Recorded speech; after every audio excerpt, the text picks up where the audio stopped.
Allahu Akbar, Allahu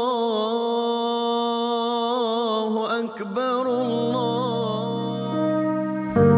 Ramadan, bulan penuh keberkatan, telah berlalu meninggalkan kita.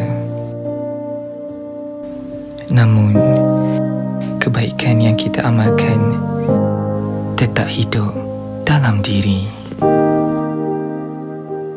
Kesabaran, ketabahan, amalan memberi dan semangat untuk saling membantu. Kini, Syawal datang membawa harapan baru, bukan hanya untuk diri kita, tetapi untuk semua. Sambutlah Syawal dengan penuh rasa syukur dan kegembiraan. Semoga semangat yang kita kongsikan sepanjang Ramadan terus menyinari langkah kita. Jadikan lebaran kali ini lebaran penuh makna.